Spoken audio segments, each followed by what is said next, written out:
آپ وہ شاعر کہ آپ کی مثال نہیں ملتی۔ جب بھی آپ کے قلم اٹھنا وہ عظمت خدا و رسول اور عظمت صحابہ پر پیدا دیتا ہوا نظر آتا۔ آپ نے اپنے قلم سے فرقہ باطلہ جیسے وہابی دیوبندی رافضی وغیرہ کا سر کچل کر رد کیا، اور آپ کے قلم کی کیا شان کہ آپ خود ارشاد فرماتے ہیں کن کے رضا ہے خنجرے خخار برقبار، اعدا سے کہہ دو خیر منائے نشر کرے۔ آپ کی تصانیف کی تعداد کم و بیش 1000 ہے۔ اعلیٰ حضرت جہاں دیگر خصائل کے حامل تھے، وہیں آپ ایک عاشق صادق اور اللہ اور رسول کے سچے حقیقی عاشق تھے۔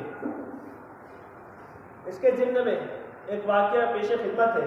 اعلیٰ حضرت امام احمد رضا خان جب دوسری مرتبہ حج کے لیے تشریف لے گئے تو مدینہ منورہ میں حاضری دی اور روضہ اطہر کے سامنے دیر تک درود و سلام پڑھتے کھڑے رہے، اس آرزو سے کہ آقا علیہ الصلوۃ والسلام کی زیارت نصیب ہو جائے، مگر پہلی رات قسمت میں دیدار کرنا نہ لکھا تھا۔ اس موقع پر وہ مشہور نعتیہ غزل جس کا پہلا شعر وہ سوئے لال ازار پھرتے ہیں تیرے دن اے بہار پھرتے ہیں، جو تیرے در سے یار پھرتے ہیں در بدر جو ہی خار پھرتے ہیں، جب اس نعت پاک کے مقطع پر پہنچے اور کہا کوئی کیوں پوچھے تیری بات رضا تجھ سے کتے ہزار پھرتے ہیں، یہ مصرع پڑھنا تھا۔ جیسے ہی یہ شعر کہا قسمت کا ستارہ چمک اٹھا اور جاگتی آنکھوں سے مصطفیٰ جان رحمت کا دیدار ہو گیا۔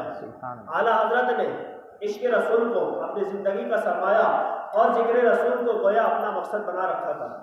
ساری عمر اپنے محبوب آقا مکی مدنی مصطفیٰ صلی اللہ تعالی علیہ وسلم کی شان و عظمت میں نعتیں لکھ لکھ کر لوگوں کو عشق رسول میں گرماتے رہے، ان کے دل میں عشق حبیب کے دیے جلاتے رہے، نیز اپنی زبان و قلم کے ذریعے تاجدار رسالت صلی اللہ تعالی علیہ وسلم کی عزت و ناموس کی حفاظت کرتے رہے۔ اللہ اور رسول کا عشق ہی حقیقی عشق ہے۔ ہمیں بھی اس کے بارے میں معلوم ہونا چاہیے کہ یہ عشق رسول ہے کیا، اس میں کیا فائدے ہیں۔ اس سے پہلے ہمیں جاننا ضروری ہے کہ محبت ہے کیا چیز۔ تو حضرت سیدنا امام غزالی رحمۃ اللہ علیہ ارشاد فرماتے ہیں کہ کسی چیز کی طرف قلبی میلان ہونا یہ محبت کہلاتا ہے، اور جب اس میں شدت ہو جائے تو یہ عشق بن جاتا ہے۔ اللہ و رسول کے عشق و محبت سے مراد یہ ہے کہ ان کی اطاعت و فرما برداری کی جائے۔ حضرت سیدنا سہل بن عبداللہ رحمۃ اللہ علیہ فرماتے ہیں اللہ سے محبت کی علامت قرآن سے محبت کرنا، قرآن سے محبت کی علامت آقا علیہ الصلوۃ والسلام سے محبت کرنا، اور آقا علیہ الصلوۃ والسلام سے محبت کی علامت ان کی سنت سے محبت کرنا ہے، اور ان سب سے محبت کی علامت یہ ہے کہ آخرت سے محبت کرنا، اور آخرت سے محبت کرنے کی علامت یہ ہے کہ خود سے محبت کرنا، اور خود سے محبت کرنے کی علامت یہ ہے کہ دنیا سے بغض رکھنا، اور دنیا سے بغض رکھنے کی علامت یہ ہے کہ جتنی ضرورت ہو دنیا سے اتنا ہی لینا، اس سے زیادہ کچھ نہ لینا۔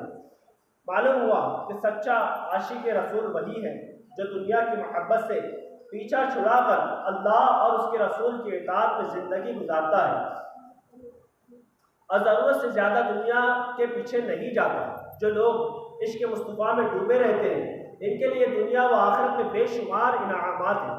جو لوگ عشق مصطفیٰ کو اپنے سینے میں بسائے رہتے ہیں اللہ ایسے لوگوں کے دلوں میں ایمان راسخ فرما دیتا ہے، ان کا خاتمہ اچھا ہوتا ہے۔ اللہ عز و جل حضرت سیدنا جبریل کے ذریعے ایسے لوگوں کی مدد فرماتا ہے، انہیں ہمیشہ رہنے والی جنتوں میں داخل فرمائے گا جن کے نیچے نہریں بہتی ہیں۔ ایسے لوگ اللہ کے پسندیدہ بندے کہلاتے ہیں، وہ مانگی مرادیں پاتے ہیں، بلکہ امید و خیال سے بڑھ کر بھی نعمتیں مل جاتی ہیں۔ سب سے بڑی خوشخبری یہ ہے کہ جو مصطفیٰ جان رحمت صلی اللہ تعالی وسلم کے عشق میں رہے اس سے اللہ راضی ہو جاتا ہے۔ اعلیٰ حضرت کی سیرت، آپ کے فتاوی، ملفوظات اور نعتیہ شاعری کو پڑھ یا سن کر ہر عقل والا بخوبی یہ بات سمجھ سکتا ہے کہ عشق رسول آپ کی نس نس میں سرمایہ ہوا تھا۔ آپ نے عمر بھر محبوب خدا صلی اللہ تعالی وسلم کی تعریف و توصیف بیان کی، آپ کی ذات ستیہ صفات پر اعتراض کرنے والوں کو منہ توڑ جواب دیے، اور قرآن پاک کے ترجمے میں بھی شان رسالت کا خیال رکھا۔ یوں سمجھیے کہ عشق مصطفیٰ کی شمع لوگوں کے دلوں میں روشن کرنا آپ کا بنیادی مقصد تھا۔ آپ کے نعتیہ دیوان ہدایت کے بخشش کا ہر شعر آپ کے عشق رسول کی عکاسی کرتا ہوا نظر آتا ہے۔ آپ کے عشق رسول کا اندازہ اس بات سے لگایا جا سکتا ہے کہ آپ نے نہ صرف اپنے دونوں بیٹوں کے نام بلکہ اپنے بھتیجوں تک کے نام اقدس صلی اللہ علیہ وسلم پر رکھے۔ امام اہل سنت کی ذات سنت مصطفیٰ کے حقیقی معنی میں آئینہ دار تھی۔ آپ کا اٹھنا بیٹھنا، کھانا پینا، چلنا پھرنا، بات چیت کرنا سب سنت کے مطابق ہوتا تھا۔ سنتوں سے محبت کا عالم یہ تھا کہ ایک بار آپ کہیں دعوت پر بلائے گئے تھے، کھانا لگا دیا گیا، سب کو سرکار اعلیٰ حضرت امام احمد رضا خان کے کھانا شروع فرمانے کا انتظار تھا۔ آپ نے ککڑیوں کے تھال میں سے ایک ٹکڑا اٹھا لیا اور اسے تناول فرمایا، پھر دوسرا ٹکڑا اٹھا کے کھایا، پھر تیسرا۔ اب دیکھا دیکھی لوگوں نے بھی ککڑی کے تھال کی طرف ہاتھ بڑھایا، مگر آپ نے سب کو روک دیا اور فرمایا کہ ساری ککڑی میں کھاؤں گا۔ چنانچہ آپ نے سب کو ختم کر دی۔ حاضرین تعجب میں پڑ گئے کہ اعلیٰ حضرت تو بہت کم غذا استعمال فرمانے والے ہیں، آج اتنی ساری ککڑیاں کیسے کھا لی؟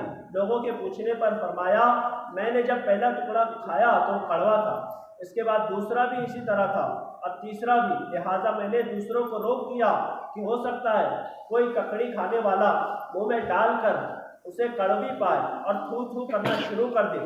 چونکہ ککڑی کھانا میرے آقا علیہ الصلوۃ والسلام کی سنت مبارکہ ہے، اس لیے مجھے گوارا نہ ہوا کہ اس کو کھا کر کوئی تھو تھو کرے۔ سبحان اللہ۔ اعلیٰ حضرت کے عشق نے کڑوی ککڑی کھانا تو گوارا کر لیا، مگر یہ گوارا نہ کیا کہ کوئی شخص مدنی آقا کی پسندیدہ چیز ککڑی کھا کر وہ بگاڑے یا کسی طرح کی ناپسندیدگی کا اظہار کرے۔ یقیناً آپ کے حضور نبی کریم صلی اللہ تعالی علیہ وسلم اور ان کی سنت سے سچی محبت کا منہ بولتا ثبوت تھا، کیونکہ جو تاجدار رسالت صلی اللہ تعالی علیہ وسلم کی سنت سے محبت کرتا ہے وہ در حقیقت آقا علیہ السلام ہی سے محبت کرتا ہے، جیسا کہ مکی مدنی سلطان رحمت عالمیان صلی اللہ تعالی وسلم کا فرمان حقیقت بنیاد ہے، من احب سنتی فقد احبنی ومن احبنی کان معی فی الجنہ، یعنی جس نے میری سنت سے محبت کی اس نے در حقیقت مجھ سے محبت کی، اور جس نے مجھ سے محبت کی وہ جنت میں میرے ساتھ ہوگا۔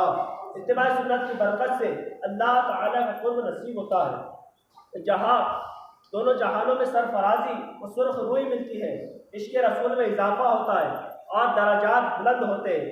اعلیٰ حضرت رحمۃ اللہ علیہ مکی مدنی سلطان کی حقیقی محبت کی وجہ سے حدیث پاک کا بے انتہا ادب فرماتے تھے، ہمیشہ درس حدیث ادب کے ساتھ دو زانو بیٹھ کر دیا کرتے تھے، احادیث کریمہ بغیر وضو نہ چھوتے اور نہ پڑھایا کرتے، کتب احادیث پر کوئی دوسری کتاب نہ رکھتے، حدیث کی شرح اور وضاحت کے دوران اگر کوئی شخص بات کاٹنے کی کوشش کرتا تو سخت ناراض ہوتے، یہاں تک کہ چہرہ مبارکہ غصے کی وجہ سے سرخ ہو جاتا۔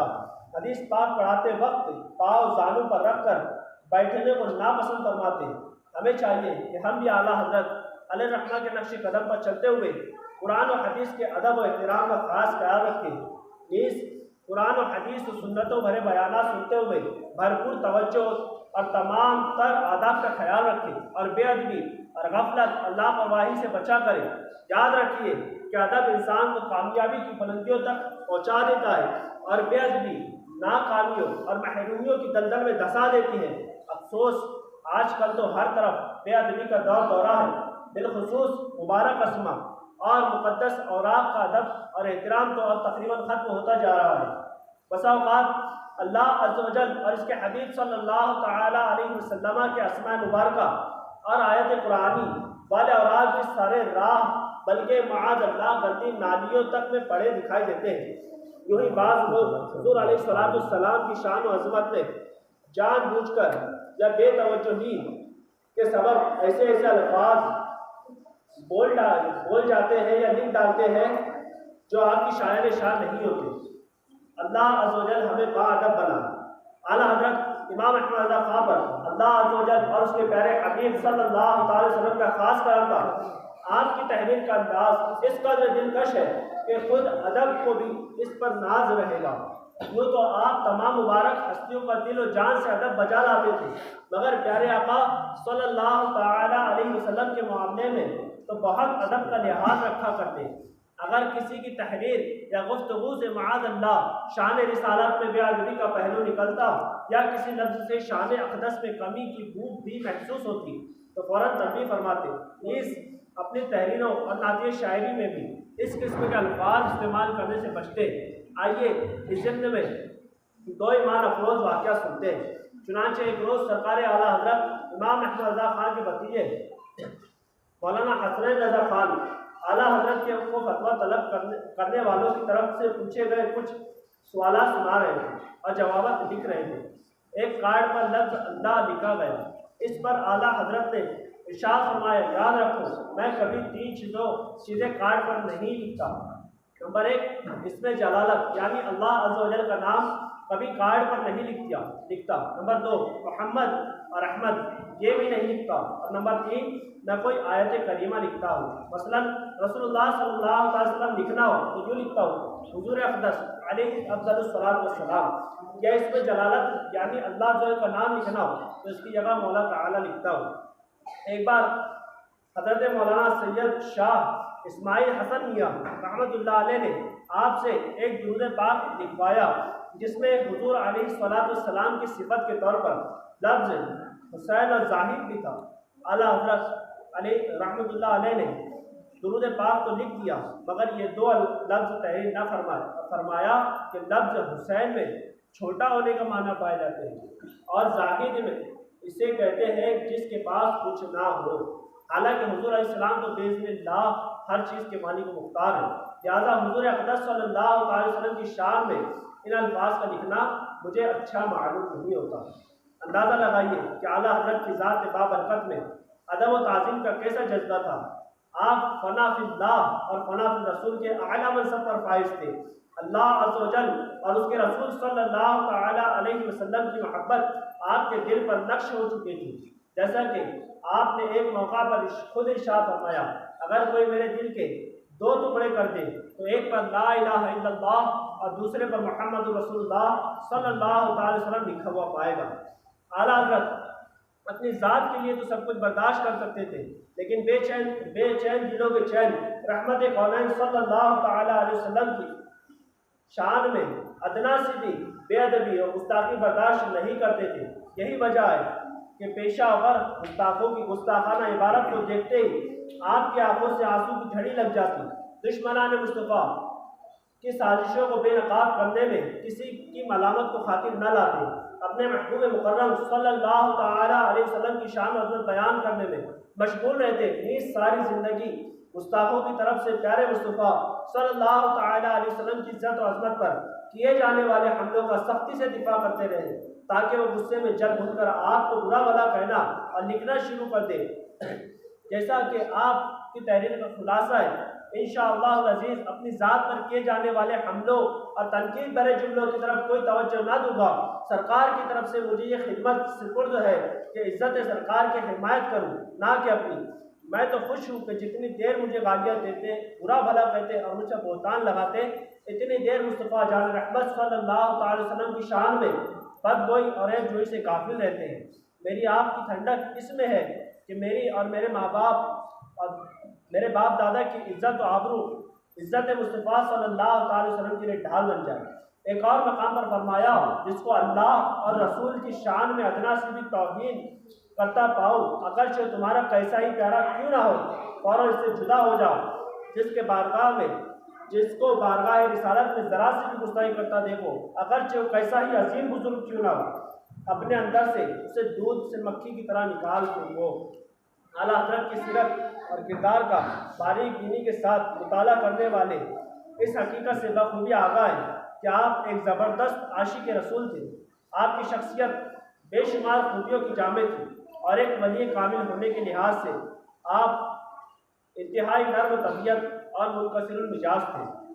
البتہ اللہ اور رسول کی شان میں گستاخی یا شرعی احکام میں ہر دھرمی سے خلاف ورزی کرنے والوں کے حق میں بہت سخت تھے، مگر اس کے باوجود بھی آپ کی سختی کبھی بھی بے محل اور نامناسب نہ ہوتی، بلکہ بڑی محتاط اور انتہائی سنجیدگی کے دائرے میں رہتی۔ آپ نے قابل اعتراض تحریروں پر سختی کے ساتھ گرفت فرمائی اور ایسی باتوں کو لکھنے والے کے ساتھ ذرہ برابر بھی نرمی نہ برتی۔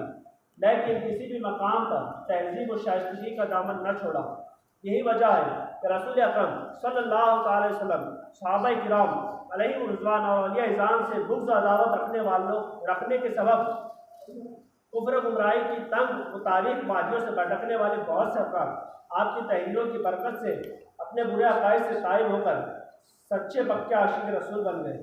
آپ نے ساری عمر وہی راستہ اپنایا رکھا جو صحابہ کرام نے اختیار فرمایا تھا کہ یہ حضرات قدسیہ بھی مومنوں کے معاملے میں انتہائی شفیق اور مہربان، جبکہ دشمنان دین کے معاملے میں دشمنان دین کے حق میں سخت تھے۔ اعلیٰ حضرت کی تحریروں کا بغور مطالعہ کرنے پر یہ حقیقت واضح ہے کہ برے عقیدے رکھنے والوں کا سختی کے ساتھ رد کرنے میں ہرگز آپ کا اپنا کوئی ذاتی مفاد نہ تھا، بلکہ فقط اللہ و رسول کی محبت نے آپ کو یہ انداز اختیار کرنے پر ابھارا، ورنہ حقیقت تو یہ ہے کہ آپ نے اپنی ذات کی خاطر کبھی بھی کسی سے بدلہ نہ لیا، اور یہی ایک مومن کامل کی علامت ہے۔ اللہ عز و جل ہمیں کہنے سننے سے زیادہ عمل کی توفیق عطا فرمائے۔